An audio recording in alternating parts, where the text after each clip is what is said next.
Okay. All right. So this is intentionally set up in a meeting format instead of a webinar format, because my hope is it elicits participation, that people don't feel like they're sitting in a class and all that jazz. So I would love everyone to stay muted. But when I'm asking any questions, I want people to be able to sort of jump on and just ask questions, make a comment. I have the chat open. I will be reading those out as well. But this is meant to be interactive. This is for you guys to walk away learning something really cool. Okay, so many of you might know Sarah, particularly if you've been a PhD for a while, but I know that we've got a lot of new people on this call as well. I teased it up a little bit about how you are very different from Steve and his background and the type of business he has. So to give everyone, let's just start with your origin story, your background story about you and what led you down this path. Sure. Yeah, I really like this approach too of like different ways to success. Like it looks different. And I think for lots of us, it's not linear either. It's sort of bumpier. I think that my story is probably fairly linear, to be honest with you, but I think there's, different ways to go about it. And so, so I'm a licensed family therapist, and I was in corporate nonprofit for 20 plus years. So in social services, designing programs for children and families and some adults, mental health, alcohol and drug, parent education. Oh gosh, you name it, lots of things. And so I was with the same agency as an executive for a long time. I started as a therapist, and then I was a director and then executive director for most of that time, designing programs and kind of selling them. So you'll see where that goes to with, some of the pieces here. And so I spent a lot of time kind of writing proposals and business plans and kind of selling that at cheap. And it had to be cheap because we were a nonprofit, and so I was selling those things to federal, state, county governments, individual purchasers, kind of things like that. I worked for Lutheran Social Services of Wisconsin and Upper Michigan. So I had a, $20 million bucket of business, hundreds of employees across kind of 2 states. And so, it was big. And I think over the course of that time, I liked the job. I worked a lot of hours, a lot of travel. And so I had noticed, of course, looking back, not initially when you're in it, I'm eating sloppy joes on I-94, and I'm like shoving food in, sometimes not eating enough, working out regularly, but like 9 o'clock at night, doing all this, not sleeping enough. You can see where this is going. Adrenals are fried. I was always of good like body weight. So like the weight loss piece was not an issue for me. Although at one point I was 106 pounds. So I kind of had almost the opposite issue because I was just racing around, high cortisol, fried adrenals. I've had small intestinal bacterial overgrowth, probably most of my adult life, but didn't get diagnosed until my early 30s. I'm now in my upper 40s. And so that wreaked havoc on that in particular, along with the adrenal piece, wreaked havoc on my professional life.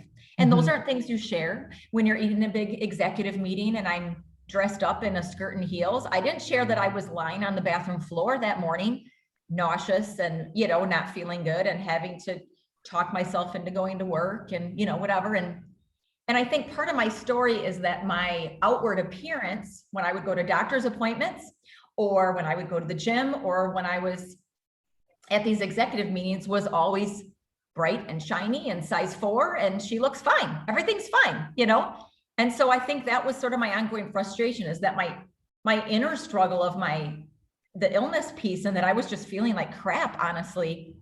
Yeah. It wasn't appropriate to show that at work, or, and I had 2 little kids and like, all that stuff, parenting. You just you stay strong and you keep it together. Right.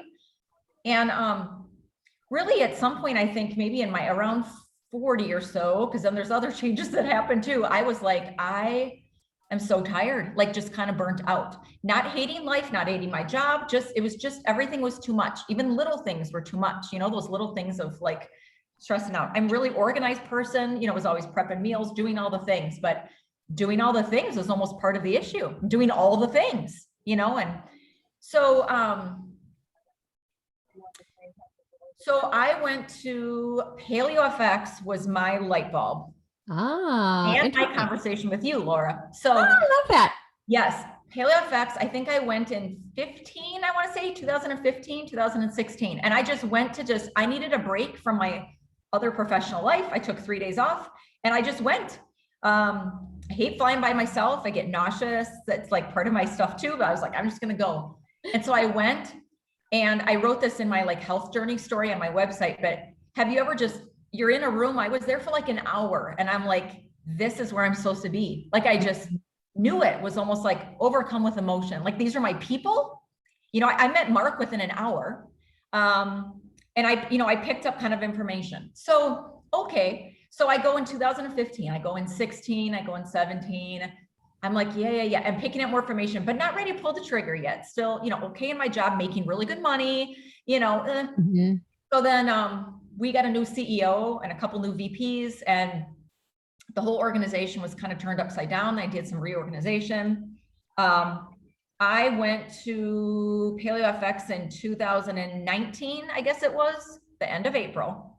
May 6th, I called Laura on the phone, and I was like, sign me up.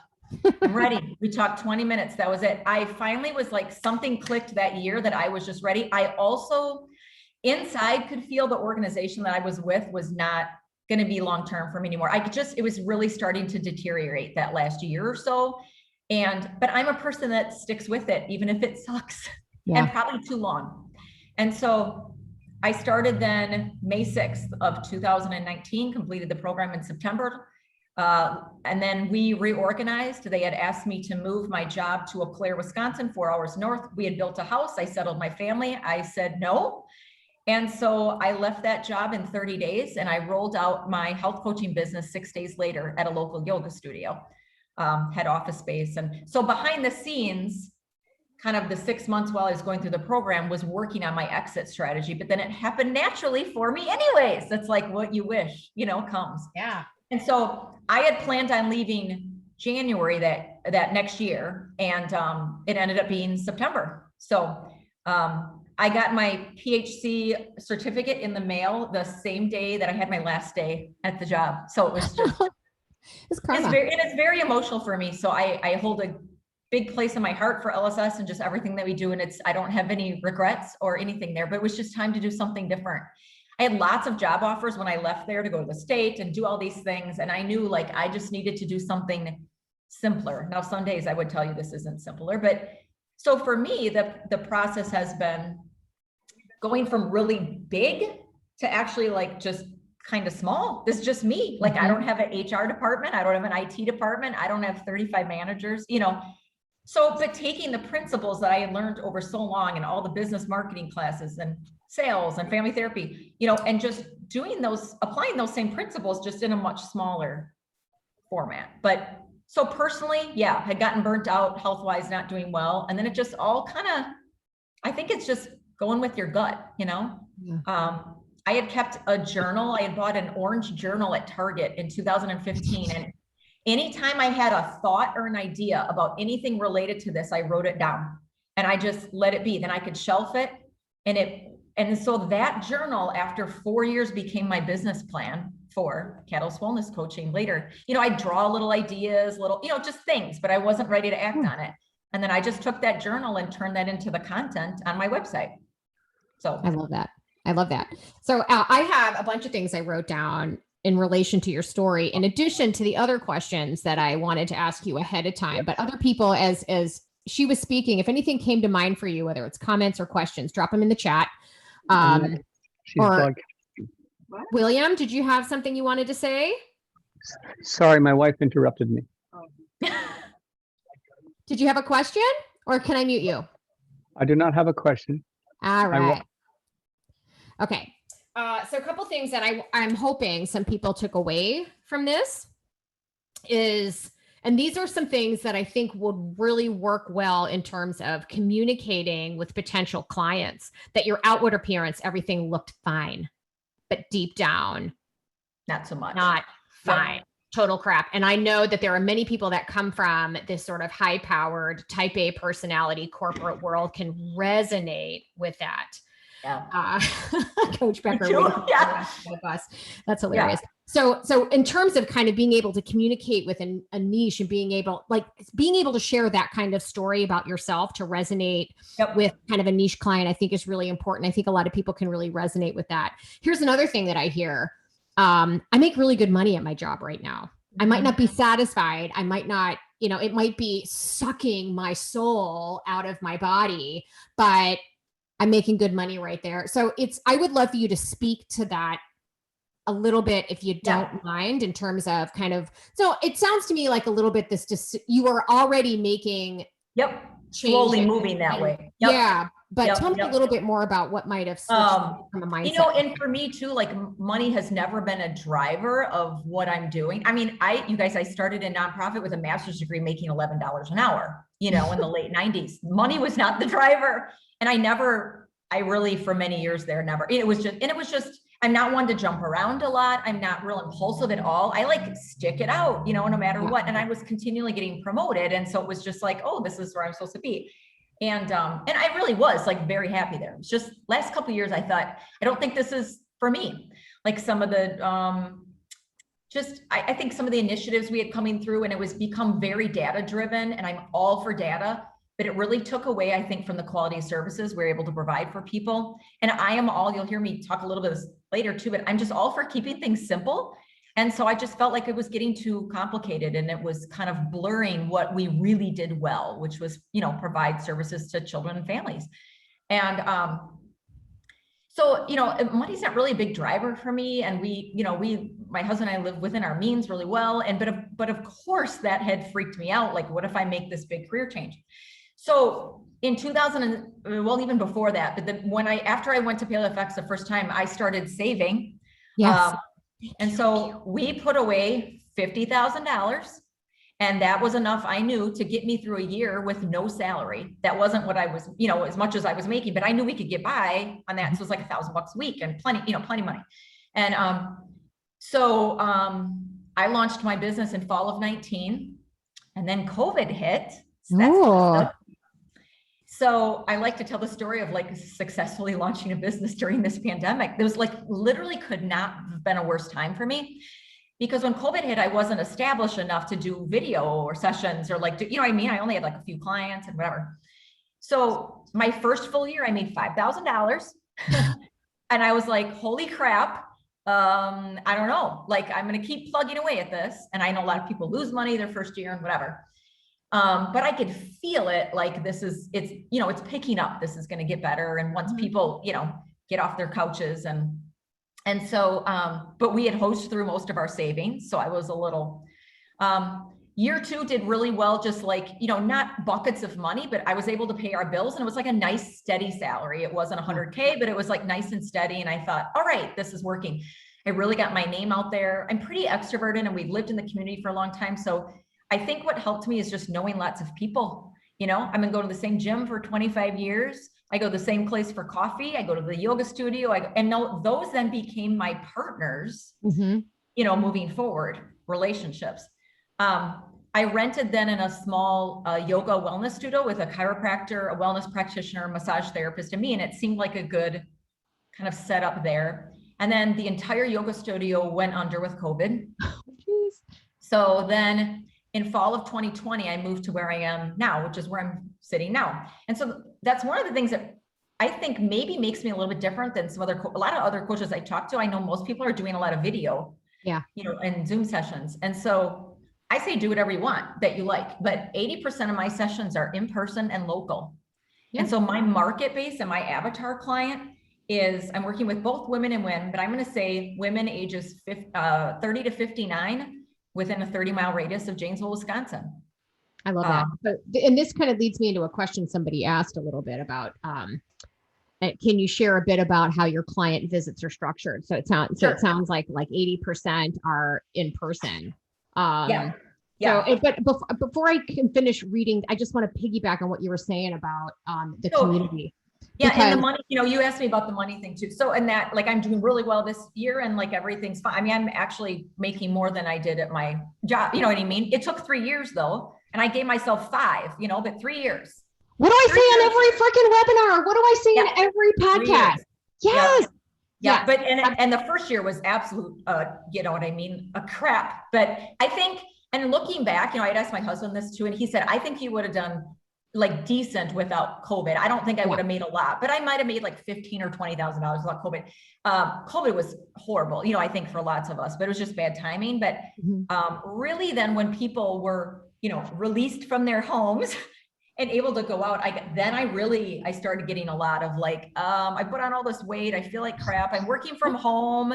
My kids are here. I'm going insane. Like I need to, get it together. So yeah. So I love that. And look, I don't want this to scare people. The first year isn't always crap. There are people that have stories for sure. Where they kind of were very successful early on, and we'll interview those people too. But I hear more. Look, guys, I have been in business in multiple capacities, whether I was working for myself, but covering a territory and taking over brand new territories and being kind of the new person and trying to build that. I've started 2 businesses, my gym business back in the day, my own health coaching business. I've now moved down here. And I have found there's something about that 3-year mark where you go, and it's not that you don't make money your first year. You absolutely do. Yeah. And I've learned a lot of lessons this time around in terms of getting my business really started here faster and understanding the power of those connections. I volunteered for the special events group and I gave away, it was part of a fundraising raffle, 1 free nutrition consultation. That got my name out there. I already had 2 phone calls. Okay. So there's absolutely ways you can do that. And you do not have to live in a metropolis, by the way. No. And I'm not Janesville, Wisconsin. Exactly. It's not big. Yeah. So I just wanted to highlight that. So thank you. So I want us to answer some of these questions here. So Allison is asking, okay, so can you share a bit about how your client visits are structured? Do you do an initial appointment? And then how often after do you meet with the client? Are you willing to share how much you charge? Yep. So my avatar client is adults, women and men with significant autoimmune or GI diagnosis who are looking to reverse the symptoms of that. There's some weight loss in that, but weight loss for me is very secondary. I don't advertise myself as a weight loss coach. I think there's plenty of those too. By the time that people come to me, they are a wreck. They are down and out. They have been to doctors for decades. They have felt like junk for a long time. They don't know what to do. They're full of meds. They're having side effects from their meds. They're a disaster, and usually multiple autoimmune conditions. So I'm working with people a lot with rheumatoid arthritis, fibromyalgia, Crohn's and colitis a lot, diabetes, type 2 and type 1. We treat those a little bit differently, but so those are probably the big ones. And then, I can relate to those people with gut disorders. So I definitely, did that. After I got training in PHC, I also went through the precision nutrition course training because I like to have different viewpoints and, have that develop kind of what becomes me. Yeah. I also got certified in AIP for autoimmune and low FODMAP through Monash University. And a lot of it mends well with my therapy practice. Not that, and we'll talk about that later too. Not that I'm a therapist in there, but like it really is, all that stuff kind of worked well together. Yeah. And so I have 3 different packages, but the most popular package is sort of, I call it my ultimate transformation, but this is for people who either want to lose more than 50 pounds or have, if they have an autoimmune condition or a GI diagnosed condition, it bumps them in this category. So they don't get to choose which package. It's actually me choosing which package fits them after I talk with them on the discovery call. I charge just under $2,000 for that. It's a 6-month program. I meet them 10 sessions in 6 months, more in the beginning and less in the end. So I usually, I have a process map actually kind of put together, like how I meet with people, but so I do like week 1, week 2, and then week 6, week 9, week 12, week 15. So it's kind of like 2 weeks in a row. And then after that, it's about every 3-4 weeks or so. Okay. So it ends up being about 27 weeks long. I do not have a program that I deliver, I guess, maybe unlike other ones. I don't have a scripted thing. I have resources and tools depending on kind of who the person is. I wrote a 6-week autoimmune curriculum. I wrote a 4-week low FODMAP curriculum. I do those online, but I use those. I wrote a macro tracking program, so I use those as kind of resources, but so that one is 6 months, 10 sessions. The first session is always the same. I send people an intake ahead of time. We've arranged payment. That's been taken care of. People usually pay it once, or I split it up into 3. I do a full intake packet, and in there, I ask for any blood or lab work they've done in the last year, just to see if there's any red flags there, lipid panels or something. And if they have autoimmune disease, then we're looking at C-reactive protein, A1C, like some of those things. I invite them to my private Facebook group, which is only for my clients. I can provide additional support. I go live there every week. I give recipes, stuff like that. It's called the Beet Squad. My logo is a beet. And so I just call it the Beet Squad. My kids came up with that, actually. I was like, what do I call this group? My 12-year-old was like, oh, the Beet Squad. I give them, they sign a coaching contract. We figure out, financials. I have an entrance and an exit survey that they fill out. And I go through it with them the first time. That is the data that I track in my program. I put it in a database quarterly, and that spits out, symptoms. So I have things like inflammation, bloating and GI discomfort, weight management or body composition, I say, sleep quantity and quality, food intolerance, reactions, symptoms, allergies, fatigue or low energy, symptoms of my autoimmune disease. So you can see people who have any autoimmune disease can answer that question because their symptoms might be different. Might be joint pain, might be GI discomfort, poor fitness plan or lack of implementation, mood, skin clarity, do a lot with skin, headaches. I need supplement suggestions or Claritin vitamins. I feel out of control and disorganized with my health plan, or stress eating or food anxiety. So it's I do a Likert scale. And then I do that pre and post. I follow up with people 90 days after they leave my program. And then I use this as a monthly symptom tracker, essentially. And that's how I keep people kind of on track. I am so you said it's a scale. You ask them to rate how they like their. Yep. So I do basically 1 to 5, like how much they're struggling. And there's an NA in there too, because not everybody work with as autoimmune disease. So they just mark NA. Do you have a system that you use what system do you use to track that? So I just enter the results in a database at the end of every month. I put them in a pile. Again, I'm pretty simple, like old school. Yeah. But literally, I just make a pile of these, and at the end of every month, I enter the pre and post. And then I have it in my session notes basically each month. The data that I track would be pre and then post at maybe that 6-month mark, and then 90 days after. And I've shot that data on the Primal site a few times, like examples of my charts. I also track my referral sources. My like avatar client, like age and gender and like stuff like that a little bit. But again, I don't think we need to track like 50 things. So I track like 4 basic, you know what I mean? This questionnaire and then 4 basic things as far as demographics and referrals. So are you using Excel? What are you using to? Yep, just Excel. Yep, just Excel.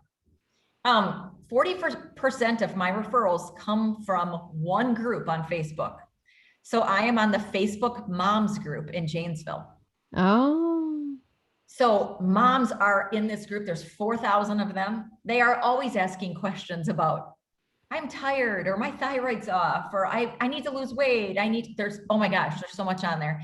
And so I'm pretty well known in that group. And so 40% of my referrals don't come from cold Facebook. They come from literally that group. I saw you on the group, and I post there pretty regularly and, friendly and whatever. I can't advertise there, but I don't need to. I throw my blog on there once a month. 50% of them come from my current clients. I don't even have a referral program. Don't need to, really. I think just people have been telling, and then some are just the random, cold calls or whatever. But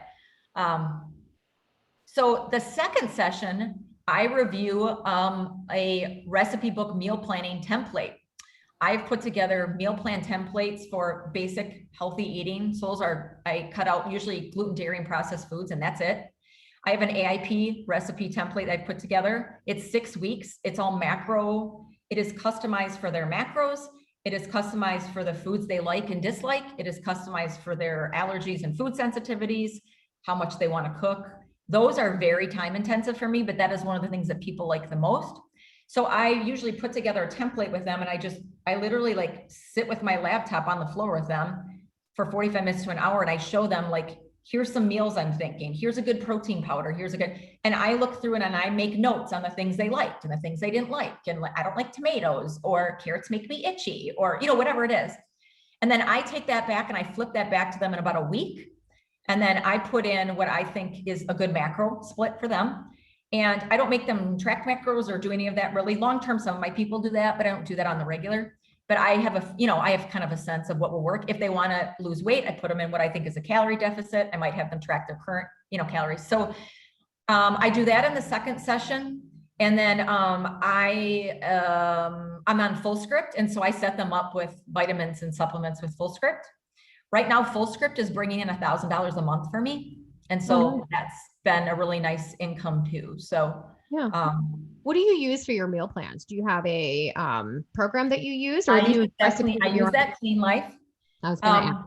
I Great have mixed resource, feelings on it, to be honest. You know, when I've talked to Michelle Leota about it and some of their people using it, I think people are using it maybe differently than I am. They're putting together, I think I'm customizing them from what I talked with Michelle about much more than I think maybe most other people are. I think that's a positive of my program, but they take me 4 or 5 hours a piece, you know, to like put those together. I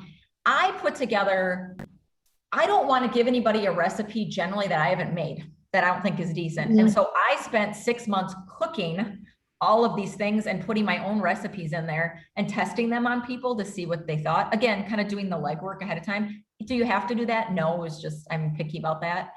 I don't want people to waste food. You know, you want it to taste decent. All my recipes are 6 ingredients or less, with the exception of a few baking ones. I don't want people to feel like they're on a diet. I don't want it to be overly restrictive. I don't want them to be starving. That's not the point. The point is like, here's 6 weeks of meals, and here's a breakfast. I usually do breakfast, lunch, dinner, and a smoothie. If people are looking to lose significant weight, I might do like 2 meals and a smoothie. You know, we might do some intermittent fasting, you know, it's customized that way. But, you know, I have women that have come to me that have been you know, they've done Medicine, they've done Weight Watchers, they've done Jenny Craig, they've done keto, they've done all that. And so my approach is very moderate as far as like long-term lifestyle change. I don't do super low carb with people. I don't do super high fat with people. I do a real just nice balance, maybe 30-35% fat. You know, I do 1 gram of protein per ideal body weight. Usually don't go over 150 or so, you know, and then the rest is carbs, and depending on their condition and stuff like that. But so session 2 is basically food, like talking about a meal plan. And that's what people want. They're like, when do I get my meal plan? And so after a while, I teach people then how to make their own meals and kind of learn that. But people are so overwhelmed in the beginning. I'm like, let me take care of this for you. Okay. I want you to focus on, you have these 15 goals that you want. And I have all your, you know, your Likert scale and your survey. Let's focus on some basic vitamins and some good food. And I want you to shelf everything else. And so we don't even get to that till session 4 or 5. We don't talk about sleep. We don't talk about any of that. We just, you know, because I find that 70% of it, if they're eating decent, taking a couple good vitamins, I have everybody test their vitamin D. That's a deficit for most people. I work part-time too at a functional med clinic doing family therapy and some nutrition. So I have access to labs there. I use Everlywell. I use a couple local doctors here. And so I really like getting some of that data and just basic blood work, nothing crazy, but you know, just to get an assessment of where they're at. Some women are tired because they have low iron, you know? Yeah. Well, and this is where really digging some roots in your local community and finding other professionals that are like-minded that you can lean on. Yes, I do that a lot. So that you can stay in scope, Yep, and B, have the resources that you need. Now, I mean, so the way you're running your practice is very different from, say, Steve and some other health coaches. Like I know, like Erin wants to have nothing to do with meal plans and recipes. I don't really build meal plans, but I do provide recipes. I do find recipe books, I call them. Right. It's really more about having a conversation for me, and just my demographic is having a forward protein approach to nutrition. Yes. So I'm always looking for a way where I can shove a little protein in there. And that's where I'm sharing those recipes to give people ideas on how to up the protein in some of their favorite meals and things of that nature.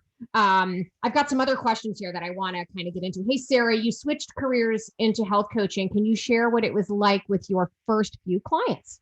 So this is a great way to segue from, because you came from family therapy, now moving into health coaching. So how hard was that transition? How was it different? Tell us a little bit about kind of changing hats like that and jumping into the role of health coach. So I came from family therapy, but more directly, I was in family therapy, but I wasn't in direct service for 10 years, the last 10 or 15 years of that, because I was an executive. I was doing more of this like big picture stuff, and managing people and programs and stuff. You know, honestly, for me, it was pretty smooth. I wanted to get back to the simplicity of just meeting with people one-on-one. Here's the other thing. This is probably similar to a lot of you guys. Really, people had been asking me health questions for 20 years. Yeah. I think because of the space that I was in. And so it's just now having a little bit of that, the training behind that or whatever. I hadn't really shared personally some of the stuff that I had gone through really until I came out with this. But for me, it was like a coming out process. And I had people that I worked with in my old career saying, I had no idea you felt like that. You always look so good. And so that for me was probably the hardest transition, was sharing that personal stuff, because I tried to always just be real professional, and nobody wants to talk about their guts,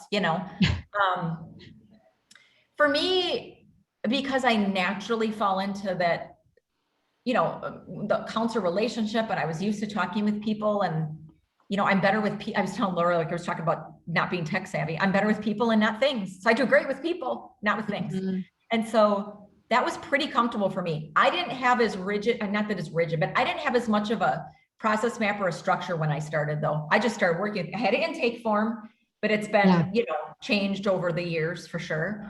I wasn't doing full script either. I suggested vitamins, so they're just getting them on Amazon or, whatever. I had a lot of relationships developed in the community, naturopaths, functional med doctors I work with. I get a lot of referrals from rheumatologists, chiropractors, stuff like that. A lot. So Julie's asking how you approached those partners that you're collaborating with. How did you find them? I'm going to, we were talking about like, how do you start a business? And then I think there's two questions. How do you start a business and how do you maintain a business? I would say for me, getting started, the most important things were, first of all, following the business tasks in the PHCI curriculum, like actually doing them, not just like, oh, I'll get to those later. And so I also made myself, I was used to writing business plans for my old job. I made myself write a full business plan, start to finish, because for me, it just helped refine my content. I wrote a lot. I also, for 6 months before starting the business, while I was going through the program, I did focus groups in my living room once a month. So I invited like the local nutrition co-op owner and my friend at the gym and like a finance person and helped. I asked other people I like to bounce ideas off people to help me craft this. When I was putting my website together, which was the next thing I did, I had that all together before I did my first launch. I had them help me give feedback on it. Like they were my practice people. I even did a couple sessions with some of them, the focus groups were good. I then put the whole website together. My husband was a huge help for that. Back to the people, not things.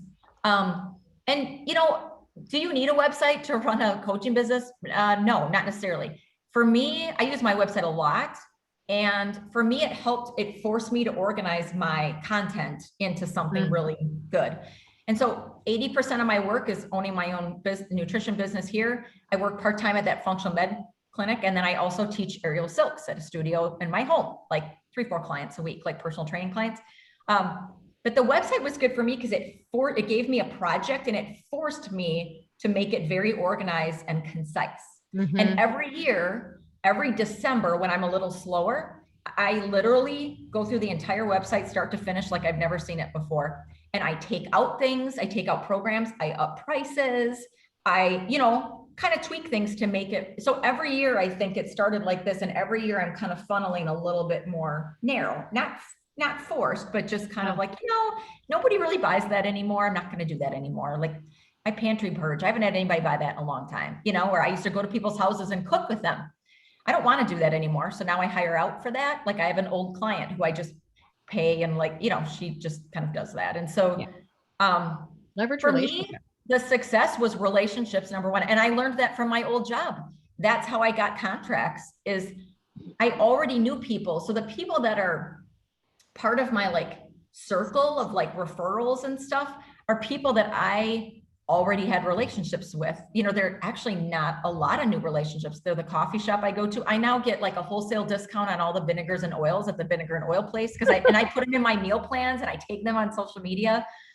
It's the chiropractor that I was going to. It's the, I think it's just, maybe having lots of connections that way and and not being afraid to kind of reach out to people. And I do a fair amount of public speaking. I'm on the executive board for the local nutrition co-op here, and I've been there for 20 years. And so I speak regularly every month, a different topic, no charge, but I get clients from that. Free advertising. I even like, you guys, you wouldn't believe, like I've gotten clients from speaking at the Girl Scouts because it's the moms. Yeah. Like I might even do a program for like middle school girls, but then the moms are, these are like 45-year-old moms. And they're like, oh, wait, maybe I'll talk with you. I am housed, my office is now housed in a hair salon of all places. Do you know who's coming up here? 30 to 59-year-old women for self-improvement. And they're in great moods, by the way. We have a skincare studio. We have a nail tech, hair salon, like a lash plate, you know, but they're coming up because they're like working on themselves. And so honestly, I fit right in here. I've done lots of discovery calls with women with foils in their hair, you know, like little intakes while they're in the chair. And it's not really where I pictured myself. I thought I'd be in like a wellness studio with like a chiropractor and like a, you know, but yeah, I think it's relationships and then just continuing to streamline each year and putting that in your calendar. Yeah. For the month of December, I have tasks that I just kind of do. And every year it's easier because every year I'm chopping off less and less. And yeah. And then honestly, keeping it simple. You don't need all the things. Like I don't have practice better. I could, but I feel like I do fine without it. I don't need it. If you want it, I think it's great. You don't even need that clean life. If you want to do meal plans, don't do that. Maybe you don't need a website. So it's just starting simple Just and start, providing I think. good service and just start. Yeah. Yeah. I was definitely not perfect when I was starting, but I was comfortable with the business end of it. And I was comfortable with that relationship with people, having been a therapist so long. And so I just, had to figure it out as I go. I didn't charge much when I started either, So what I hope people are taking away from everything you're saying is your confidence in this has come from experience. And if you don't have it right now, you have to get it at some point in order for your confidence to grow. So you've got to start somewhere. And I heard you say a few minutes ago, in the beginning, you just had an intake form. That's all you had. And you used it as a way, no doubt, to organize your thoughts and be able to start a conversation with somebody. And I just love that. And Adrienne is saying she can really resonate with your story. She can really relate. She wants to move out of kind of weight management to more of a program like you do. Chris Pryor loves your 90-day follow-up. Brilliant and high touch. Chris Becker is basically saying Adrienne's on the right track there and kind of making that change and sharing her story. Julie's asking, and do you have a VA, a virtual assistant? I think she's asking about. Yeah. Nope. And hang on a second. It's Laura, I lost you guys, or I can't see your screen. Hold on a second here. Can you see me? I can see you fine. Yeah. You can hear me okay, right? Yeah, but I can't see anything all of a sudden. Hang on a second. Oh, there we go. Okay. No, I don't. But let me tell you a couple things I do on the side. I would say this year, I need to start making some decisions about whether or not I'm going to hire out or I'm at that point where, so like last month I had like huge revenue, but I was home at 9:30 every night. And I'm like, okay, I don't want to go back to that. It was like too much. I also know in July, I won't make that much, it's like a little feast or famine. I plan my blogs and all of my content out a year in advance. You don't have to do that. I do that. I allow for some flexibility, but every month I have a different theme. Every month I highlight a different supplement, and then my weekly lives go along with it. So like the month of April is all around sleep. Yeah. And so we talk about cortisol levels, and we talk about, there's so much to talk about with sleep. I do not have a VA. I've thought about it. My husband, for about 3-4 hours a week, helps with like website and financial snafus, just kind of little stuff on the side. I swap aerial silks lessons with a gal who does my QuickBooks. And then she will type up like handouts for me, because sometimes I'm like kind of putting something together or whatever. But that's that all the time. About it. It's like 95% me right now. And part of that is like my pull for wanting to keep it simple. I am used to like hiring lots of people and making and growing things big, right? And so I sort of struggle with that, like, okay, I could go really big here, or I could just keep it simple. So yeah. Julie's, so Chris shared that clean life in the chat for everybody. So thank you, Chris. Sarah, do you use your normal Facebook profile or or your Facebook business profile for the local moms group? The moms group, I use my personal one. because I ask other questions in there that I don't want to be seen as like just representing my wellness coaching. And so in this moms group, people are like asking, who's a good landscaper and where do you get your windows washed? And like, just random mom questions. And so, no, I think it's more connecting. It's more personal. I do have my Facebook page blocked, so you can't see it if you're not friends with me. And so, but people will send me private messages and then I connect them with my business page and then we talk. I give them my text number, email, I just kind of make that switch right away. Yeah. But yeah, I use my personal one. I do have, a separate, obviously personal versus business, Facebook and Instagram, but yeah. So I would love for you, just because I want to kind of come to some of the questions that I thought up ahead of time, and Sure. you and I talked about in advance too, because you do have a background in therapy and you do wear that hat occasionally, but you're a health coach. And I would love for you to frame for people what you think. So one of the questions I asked Steve, and I told you I wanted you to answer, is how do you define health coaching? So I would love to hear that from you. And then I would love for you to contrast that for people between health coaching and therapy, because there tends to be a bit of a gray line. Sure. There can be, I think, for sure. And I think when you're a therapist and a health coach, there's more of a gray line because I easily flip-flop between both. I think health coaching is primarily education, providing education and guidance on healthy lifestyle choices and nutrition to help people function physically and mentally at their optimal level. And I think that encompasses everybody I work with, even though each person's coming in with something a little bit different. Everyone that comes in here, and on my Likert scale, the most popular symptom or complaint is I'm tired. Yeah. It's not weight loss. It's just, I'm tired, I'm burnt out, I'm fried. And so I told Laura before, actually, my tagline could be helping moms not feel like crap, because that's essentially sort of what it is. So the therapy, the difference there and how I keep within scope, I'm not diagnosing anybody. I can diagnose people with anxiety, depression, suggest scripts, pharmacology, whatever. I'm not doing that in this space. In my space as a therapist at the functional med clinic, I'm just there like 2 afternoons a week. I can do that, but I keep that separate. I wear a separate hat there. I don't even use my website there. It's a whole separate, it's a whole separate piece. As a health coach, I work with people after they come to me with a diagnosis.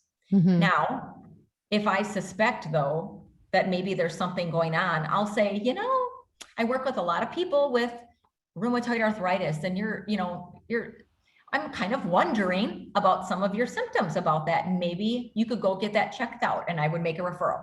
So I use a lot of questions like, I'm wondering about this, or, and then I let them kind of decide what they want to do with it.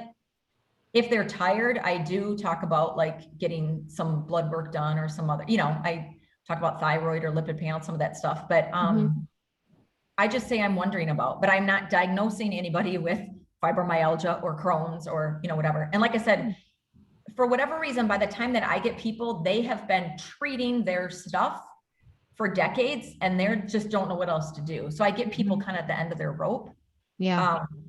So they already have a diagnosis. I did have one lady I was working with just some like bloating and weight loss issues, really minor. And she developed an autoimmune condition while we're coaching. I said, I never had that before. Like I try to go the other way, but so then I helped her with that too. But so at what point, because, with coaching, we also deal with a lot of mindset stuff. Matter of fact, I think it was Janice had said after doing her program, it's like all mindset. And so, and there was someone who wrote into us through Facebook. I'm talking the Institute, who said that she had a client. First of all, she kept asking me a bunch of leading questions. And I was like, can you clarify what you mean by that? And it was just very strange, the type of question she was asking. What would you say to a person who? And she would be like, said they wanted to lose weight and blah, blah, blah. What would you say to a person that said they had an eating disorder and all this other stuff? And then finally, I'm like, what? Finally, I just said, what are you trying to get at? I feel like you're baiting me. What are you trying to get at? And that's when she said she is a psychotherapist and she had a client who was working with a health coach. I don't know if it was necessarily ours. She found us. And that the health coach was trying to tell the client that her eating disorder was actually just a biochemical problem.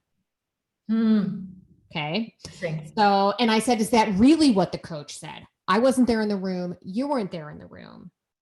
Could it be that what this coach was saying was trying to help tie how certain biochemical imbalances can make, I don't know. I was not there, but as a therapist who's also a health coach, I would love for you to, we have a unique opportunity here. Try to help these coaches find some guidance. Like, at what point is the red flag go off that the health coach is like, I think this person, from an emotional point of view, from a psychological, mental health point of view, it's outside my scope. Doesn't mean you can't support these people. It doesn't mean you have to just dump them. But at what point? Yeah. So I would say 40% of the people that I'm working with are diagnosed with anxiety or depression. Also, that's one of the questions on my intake. Now, I ask for full medical history, mental health history. I get I do a good family history too. I might even whip out a genogram, which is like my therapist training, but I like to do that. And so I ask that in my discovery call, even like, do you have a mental health diagnosis? Are you on any, meds for that? And some people will say, oh yeah, I was, but I'm not anymore. Some people will say, I am, but I feel really good, like under control. Yes, I have these times of anxiety or like mood swings and stuff. And I screen for eating disorders right away. I will work with people with, of course, disordered eating patterns, poor choices, things like that. Not an active eating disorder. None of us should be doing that. That's a whole different, I put together when I started, there's some on my website too. I have lots of referrals as just resources, a resources tab on my website, but then I have just kind of an internal sheet that I use of people that I refer to. And so, yeah, I think when clients are having a hard time making that change and you feel like their mood and motivation is sort of a tough word, but when you feel like some of those pieces are getting in the way ongoing, not just like one-off session, especially if they have alluded to a past history of mental health stuff, I might refer them to then their own therapist. And I have a whole network of people, and ask, well, where's your insurance? Or let me help you find a person. I might refer them to the clinic that I work at as a therapist, but they wouldn't see me, so I don't mix and match my clients that way. That was going to be my next question. I don't mix and match them. I have had a couple that maybe a year later, like I saw them as a mental health client, and then a year later they were like, oh, remember when we met last year? I want to work on nutrition. That's fine. I'll do that. But generally I try not to, they're both professional relationships, but they're just different. And so I really try to keep those real separate. But yeah, I think it's knowing if we're talking mental health, it's knowing the resources in your community. I also give a lot of my information out regularly to therapists and some of the groups that I'm still in that I was before. Where I used to work, even in town here, I just make sure regularly I'm stopping by. I usually bring them a little fun gluten-free baked good or a little, with my cards and like whatever.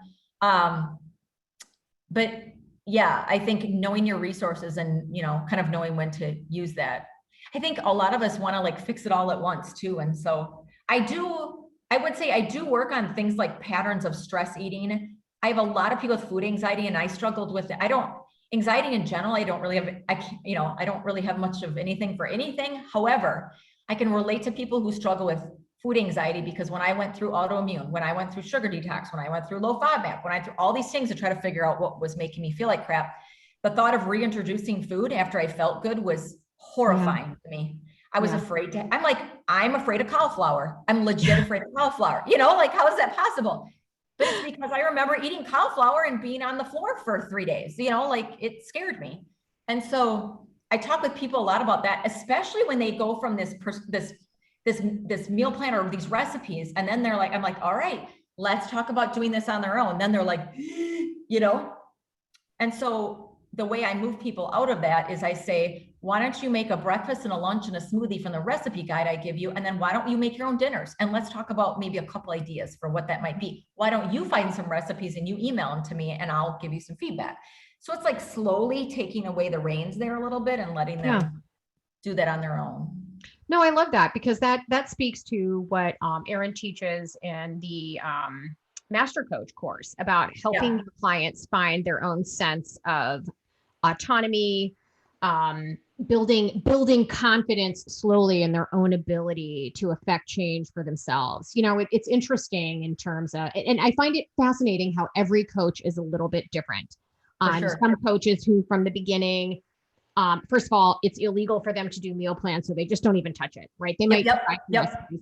And other coaches, it's, well, let's talk about, we had a conversation about what protein is. I want you to go out onto the internet and find a protein forward recipe and let's talk about it or what have you. And then there's others that, like you, that are just much more organized and you're providing them. And what's interesting is I think either approach really works for your target niche client and the kind of person that's going to be drawn to you. So I would love for you to, you and I talked about this earlier yesterday when we were talking about this, about the importance of niching down, because when we spoke to Steve last month, he talked about how for a while he was the no niche and learned how important that was to really get specific. So can you speak to that as well? I think a piece of it is not being afraid to say no or turn somebody away. And so I will do that too. My close rate is 90%. So by the time people call me, mostly they've said, oh my gosh, I've been following you for years. And like, I just never got up the guts to call. And then finally I saw my friend that got all this help for you. I'm ready. I'm going to call. And so it's usually not a cold call that I get. It's somebody that's like been putting off, you know how you have your like to-do list of things and they're like, I finally called you. I usually get people to pay pretty much right away on the phone or like, once I get them to the discovery call, and I can form a connection with them, which usually I'm pretty good at. And I've had a couple people even cut me off. Like, I don't need any more information. Sign me up. Like, when do we start? I'm like, okay. And so, yeah, my niche has really been, I want to answer Chris's question about gaps too. My niche has been, I have about 70%, 40-year-old females are my avatar client when I do my demographic, when I pull my data. And so I work with people, of all ages, but I would say middle-aged females is pretty much who I'm working with. 20% of my clients are men though. Also, the other thing that's been happening to me the last couple of years is I'm working with all these 40-year-old females, and then now their parents are coming to see me. So all of a sudden, I like a whole bunch of 75-year-old couples. And so that at first I was like, ooh, I don't know, because there's a lot more baggage that goes along with, being 75 versus being 40. But of course, as my background as a marriage therapist, that's actually one of the programs that I offer is this ultimate transformation. I don't charge double, I charge 1.5, but in a couples format, they come together. It's so much easier to make a change in your household if you're doing it with somebody else, Right. So yeah, I started out just working with people that were having health symptoms. I don't think I even started. I got AIP and FODMAP training and GAPS actually real early on. But I don't think I know how to completely apply, you know what I mean? I didn't really have a framework for it yet. It happened fairly quickly, but so every year I just I look at I track who's purchasing which of my programs, and the ones that nobody seems to be interested about, I either decide, okay, I'm either going to push these more, or I'm just going to let them go. And letting things go is hard. And so slowly every year I let something go. And so I offer less things, but 3 to 5 options basically, but then almost everybody's purchasing my high-end program. I do have a couple other options in there. I have an intermediate coaching package for anybody that's like looking, hey, like I've high blood pressure and I want to lose 30 pounds. Well, I'm not going to charge that person the same amount as what I charge my autoimmune clients, because there's a whole protocol with that and food reintroductions and the whole, you know what I mean? There's way more that goes into that. And so that's about 40% less than what my other package is. I have a jumpstart program because a lot of people are like, oh, I don't know if I need coaching. I don't know if I want to meet with you for 6 months. And so I give them 2 sessions, a non-customized meal plan. So I have a store on my website where you can purchase recipe booklets, pescatarian, paleo, low FODMAP, AIP, kind of all that stuff. And so I give them one of those. I send them my macro training video on like my fitness panel, like training all that if they want to. I give them a vitamin supplement consult, and that's it. Like a jumpstart. We work together kind of intensely for a month, and then maybe they want more, maybe they don't. But I think not being afraid to let things go is what I would say when you're talking about niche and just like trying to, I still think of it as a funnel, like the triangle or like the shape of an ice cream cone where you start from the top and you kind of like, work down, I think. I think the tenets of my coaching program are plan ahead. Yeah. And I get, you guys know this, if you're doing coaching, everybody comes in and they're like, well, so I need it easy. And I'm like, that's what everybody says. If it were easy, you would have done it already, right? It's not easy all the time, but they want me to do meal planning for them. That's easy. It's all the same. well, I don't know. I'm not sure about cooking. And I'm like, well, I'll help you. I turned away a guy yesterday that his blood sugar is kind of out of control. He's pre-diabetes, gained some weight. And I said, what do you eat? And, basically he goes to Burger King and eats frozen meals. He's single, lives in this like studio apartment. And so I sent him kind of a proposal of like, here's what I think he would need. Here's how long we'd work together. He said, wow, this sounds like a lot of work. I'm like, Yeah. Yep. And he's like, well, I just don't want to cook. Can you help me? Tell me what to get at Burger King and McDonald's and what frozen meals to buy nope, I'm not for you, like it's not going to work. And so, we decline. But the tenets of my program are planning ahead. So like batch cooking and like, kind of like planning ahead for the week, not running out the last minute to get random food. Asking for help is one of the tenets of my program too. So whether that's the mental health piece or whatever, reaching out. My clients are able to text or email me basically anytime in between any of our sessions. And so that is the support I think that most people pay for. People will be like, oh, you're charging $100, whatever it is, a few $100s a month. Like you're making $300 an hour. I'm like, no, I'm spending like 6 hours a month with you, because there's all that, conversation between. I tell people, meals, not snacks. Yep. I don't put any snacks actually in my recipe books or meal plans. And so that might seem a little rigid, but I just think as a culture, we've lost track of like what a snack really is. Yeah. And so I say, if you're hungry, eat a meal, not a snack. That's why I put the smoothies in there though. Simplicity, keep it simple recipes. You don't need to be fancy pants cooking. Sleep, hydrate, and eat whole foods, Yeah. So we focus around those things.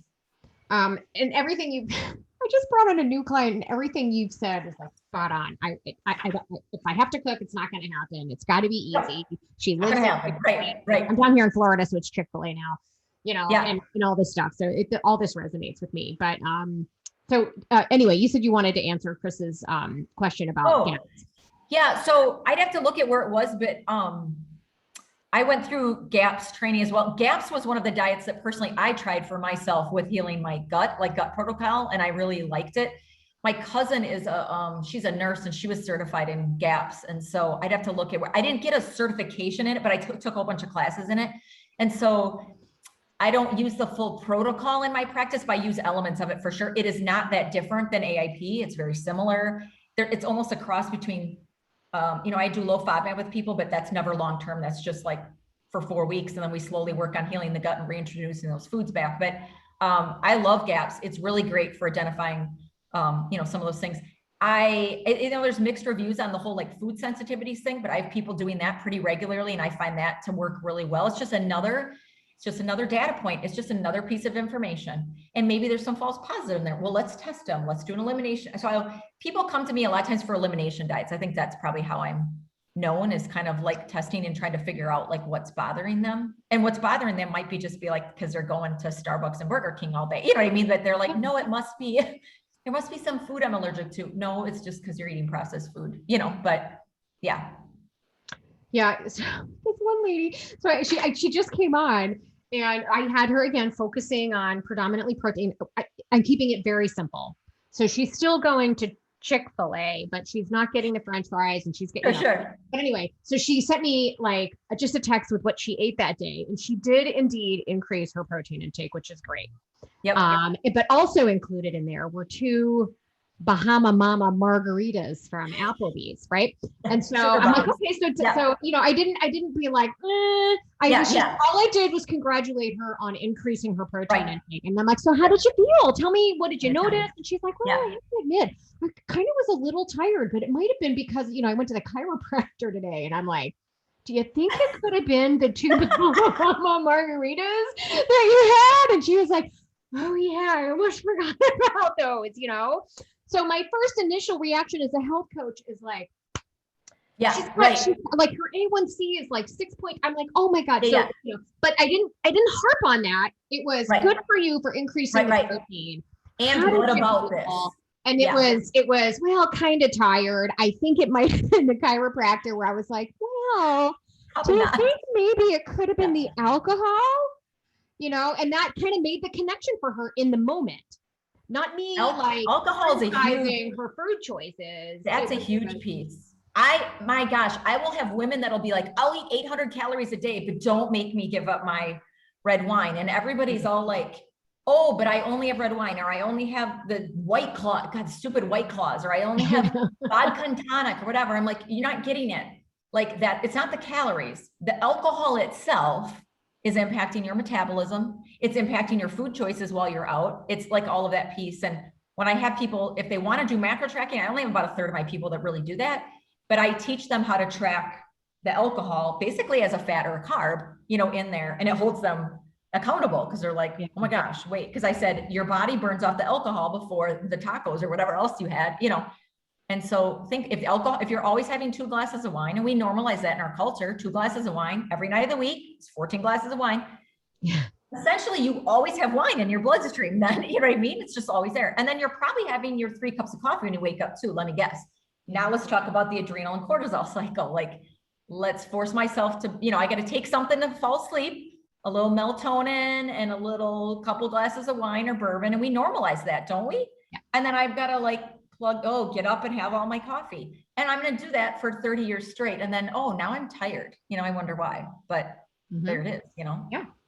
So we're at 7. So anyone that needs to jump off. And I know I've got to go feed my kids in a little bit, but I want to make sure anybody that has any residual questions, asks them real quick.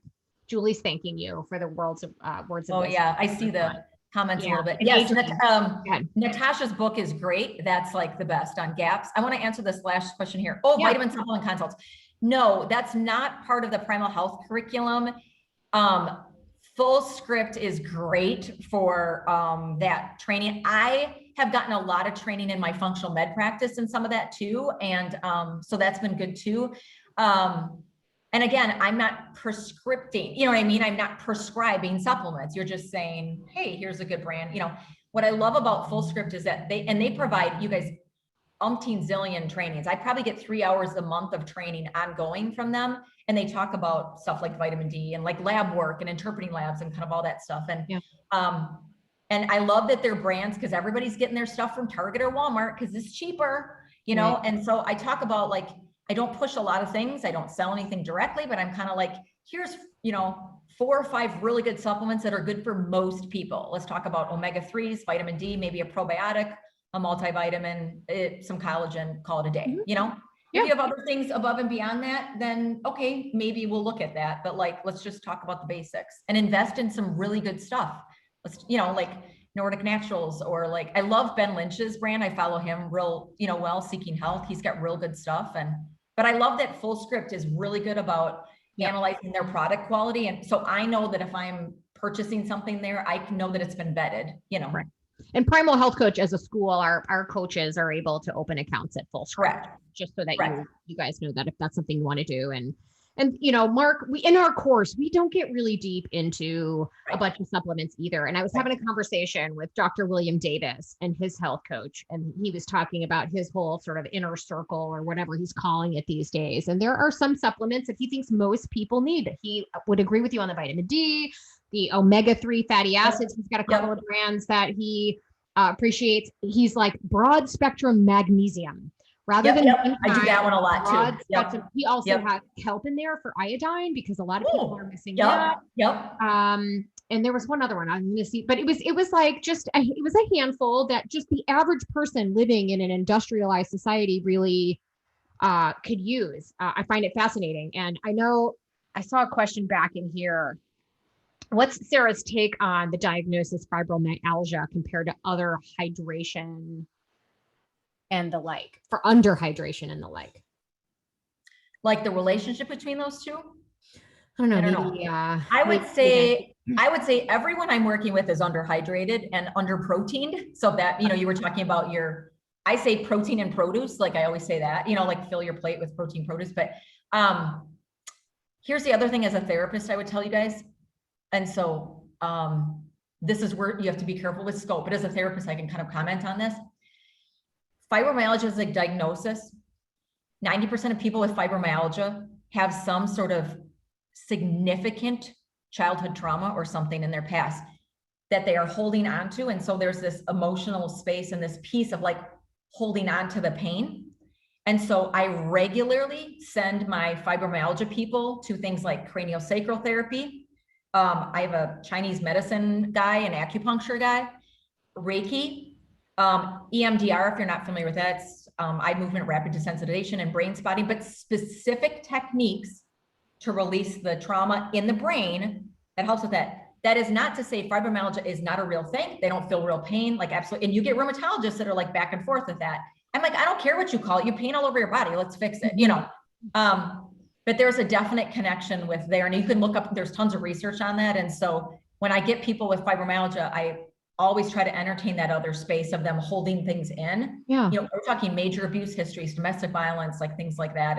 And these are strong women a lot of times that are like, no, I'm going to get through it. But they've buried so much over the years that that's one of the things they've held on to. And then that makes their pain worse because they can't release it. Yeah. That's my take on fibro. You know, it's interesting too. Dr. William Davis is convinced too that a lot of that drives a lot of gut dysbiosis that he finds to things like fibromyalgia and so many other disorders, including anxiety and depression. Yes. I mean, that's a gut brain connection. So I track some of this stuff on the side, but so 70% of my fibromyalgia clients have been diagnosed with IBD. Mm-hmm. And so they have, you know, and sometimes I'm having them getting screened for like, you know, colitis. I mean, cause it's over the top. It's like, you know, they're having bowel movements like 6-10 times a day. And so, but there's definitely a piece of that. And so, one of my more complicated clients has psoriatic arthritis, fibromyalgia. She needs to lose 100 pounds and she has IBD. So we're working on all of that. You know, I do give clients the option. You know, I was talking about services and packages. If they are finished with the 6 months, if they want to stay on with me, I have basically a monthly coaching rate. They come see me once a month and then I provide the support in between. No more new meal plans, none of that, but just to keep them accountable, or maybe they're just not done yet, because let's face it, 6 months maybe isn't long enough to talk about things like the client that I just told you about. And so I charge about half of what I charge of my, you know, if they purchased my package for, let's say it's $2,000, you know, I charge like 150 a month basically. And it's just, people are like, oh, that's reasonable. And then they stay on and we can work through some of those things because I don't need to start all over with them. Yeah. I love it. So I'm going to have you make sure, because I know you wanted to share your website and just where people can reach out to you. And then I want to make sure people saw the latest promotion around Primal Pro and stuff. So go ahead. Yeah, go ahead. So I'll type it in. Typing it in the chat. CatalystWellnessCoaching.com and you can look at the website there. Gotten good feedback on my website, so that's been helpful too. I think just keeping it organized that way. And like I said, every year I'll streamline it kind of a little bit more there. But yeah, if anybody has questions there or awesome. whatever. And so for those of you that have heard Sarah talk about all these programs that she's built, and that seems super intimidating, and I don't even know where to start. I'm sure she can provide some advice to that. But I think what I'm hoping you took away from this is that she started planning her exit out of her job before she ever graduated. She started planning the nuts and bolts of her business before she ever graduated. She also took advantage of all the step-by-step tasks and exercises that's in every chapter. You've got to start this process early. It will help you be more successful out of the gate. If the idea of having to build your own program is just uber overwhelming, that's what Primal Pro is for. Anyone interested in enrolling in the Master Coach course for this next cohort will get Primal Pro for free. Oh, nice. $9.95 value. You get Primal Pro for free when you jump into the Master Coach course. Otherwise, anybody else on this, I can get in, you know, if you've already graduated from all that, or you're not going to be taking the Master Coach course, come talk to me and I can revive that $200 discount on that. And then if anybody is on this call that is not a Primal Health Coach, they've got some interest-free financing and a discount on the primary course. It's it's like $1,250 off. Totally random. I don't know how they came up with that number, and then free financing. So those are options for you in terms of just continuing education and looking for resources. Adrian said, oh, Tina, totally intimidating. I know, I was too. It took me over a year to build my own program. Yep. And so while I was still working, I wish this had been available, because I could have afforded to pay the money for it, to then get it, have my baseline, and then turn around and customize it. All of that. So it's just something to consider. I'm planning my exit as well. This is from Adrian. It will at least be another year. Yeah. And then, so Stephen, what is Sarah's thoughts on an alkaline diet? I feel like that's a whole nother chat. So the one thing, go yeah, ahead. I like the idea of it. A client just asked me about that. We know that like high acid environments build disease, and sort of in general. And so, I don't like the idea of like, people are like, should I purchase like a crap ton of like alkaline water? This is my client, like right before I jumped on this or whatever. I don't know, like, I think that's a piece of the puzzle. I don't think it's everything. Maybe that's what I would say about it. Yeah, whether it's Chris Kresser or Rob Wolf, a lot of the people around the ancestral health model have made it abundantly clear how tightly the body regulates that pH balance of your blood. Yes. You can influence the alkalinity and acidity of your urine, but that is not even remotely correlated to your blood pH. Right. So can you benefit from some alkaline foods? Sure, because you know what? Those typically aren't processed foods. But I already got those in my recipes or my meal plan. Right. By the way, I'm in a green state too. So when I say meal plans, like I've been able to do that, I call recipe books or whatever, but because I'm in Wisconsin, we're not as regulated here. So it's great. Mm-hmm. But yeah, I do. So that's like an example of something I don't like to go down the road too much. And some of my clients are like highly educated. So they're like they're like, oh, what about that? They're bringing in some new fad thing every time.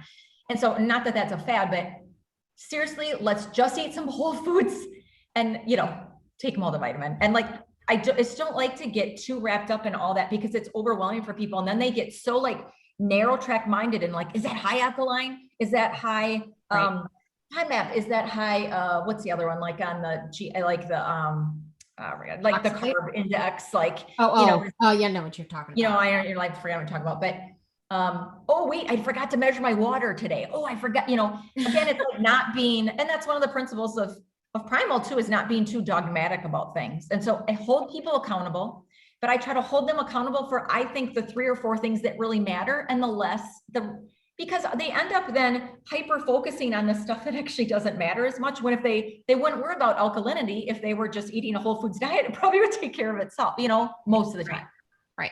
A lot of what Mark always talks about. We interviewed Mark about, we interview him every year on our podcast. And the last one, we were asking him about technology and this biohacking thing. And he's like, look, the real question to ask is, what are you going to do with all that information?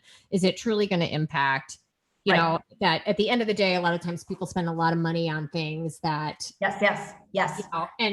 So there were certain pieces of technology he thought made sense. The rest he thought was really just for the higher end 2.0 people that are looking for that kind. That's a different story. But for our average client, and my clients can't even a lot of times use my Fitness Pal or write it down. Like you heard me say this too, like low tech, but I really just try to keep things simple, and for myself too. Otherwise, I find the more things I bring in and the more things I purchase is the more things I'm dealing with and less I'm dealing with people. It's just one more thing I have to do. And so the only really 2 things I use are my that Clean Life and Full Script. Those are the big things I use. Other than that, everything else is pretty basic with me. I wanted to comment just quickly though, when you were talking about planning ahead and like planning your exit, when I went through Primal, I was working, 56 hours a week, whatever. My husband's super supportive. I'm a night owl. So what I did is I carved out basically time to get through that curriculum while I was doing my full-time job. I know you do this too. So, from 10 p.m. to midnight, which maybe sounds crazy, but that's when all the rest of my house went to bed. Mm-hmm. And I sat there with a cup of tea and cranked through it, and I could focus. And I did that basically 5 nights a week, Monday through Friday from 10 to 12. And then on Sundays and Saturdays, I didn't do anything. And Sundays, I worked on the business part of it, not the core curriculum. I worked on literally just the business, would run it by people. That's when I had my focus group meetings. But I think it's carving out that time and like planning your exit, but like way farther ahead than you think. Not like 3 weeks, a year. Yeah. Yeah. It's Adrian saying, when you want something bad enough, you'll make time for it. Yeah, and that's totally true. What a great little nugget of wisdom for every single client that you work with, right? Sometimes I tell people that too. And the last thing I want to end on is, and this, I think people are going to find this to be true. And you said it. First of all, you said before you ever even enrolled in the course, you were stalking us for a couple of years. Yeah. Had come back more and more before you finally pulled the trigger. And you mentioned that you had some clients that had been following you for years before they finally hired. Erin talks about that all the time. I have had similar experiences like that. So people are always listening. You just have to be out there. Be out there talking to people, be true to who you are, be authentic in what you're talking about. Please don't try to be something you're not. If you don't want to offer meal plans, don't do it. And hold true into it and why. So but you have to be out there and you have to be talking about this and owning it. And I do think, I guess is another plug for that master coach course, that I think people that have taken it have really walked away with a tremendous amount of confidence in the value that they bring to this. The other thing I want to mention too, before we go, is you mentioned you live in Wisconsin. It's not as highly regulated a state. About half the states, and I got to tell you, Jonathan Posey at the Council for Holistic Health Educators is busting his effing ass to change this for us. And the guy is working on a shoestring, and he needs donations, and he is fighting for all of us. He started to get some more of the bigger schools on board to just kind of contribute, but really the biggest needle mover is going to be coaches that can just give him $10 a month, just set it and forget it and get it out there. He literally took what was once a potential threat in Illinois. The Academy of Nutrition and Dietetics was basically trying to change the language, and basically through that language and the legal description, basically make coaching part of their scope of practice. And he totally flipped the script on that. And now there's this broad exemption in Illinois that says, as long as you're not working clinically, as long as you're not diagnosing or treating anything, you can work and speak in the realm of nutrition. He completely changed the tables on this. And if we can't keep them afloat, there is literally no other organization out there doing it. Not one. National Board for Health and Wellness Coaches is advocating, but they're advocating for their own credential. Not for health coaches broadly. The same thing with the National Association of Nutrition Professionals. They're out there advocating, but they're advocating for their own credential, not for health coaching broadly. Jonathan and the Council for Holistic Health Educators is the only one. Is this discussed in the PCI course? It is. PHCI course. So we do talk about scope of practice. We talk about the Council for Holistic Health Educators. And I'm at the point of I don't market at all anymore, really. I mean, I spend like $10 a month on marketing. You were saying this on Facebook the other day, you're like, I don't market for shit, And now in that mom's Facebook group, you guys, somebody else asks a question, and now people who I've never met take me because they've seen my responses in the group, but I didn't even have to see that question because people are taking me. These aren't friends of mine. I've never met these people. And they're like, Sarah can answer that, and so you really have to what I wanted to say is don't sit at your desk and wait for the phone to ring. I used to tell this when I was training new therapists. You need to market yourself. Don't wait for referrals to just keep pouring in. Well, of course, now they are, but because now they will, whatever. But that wasn't the case when I was doing it. And so you got to get out there, but there's flexibility in what that looks like. I think of myself, even though personally I'm going to a yoga class, I'm going to get my workout in the gym.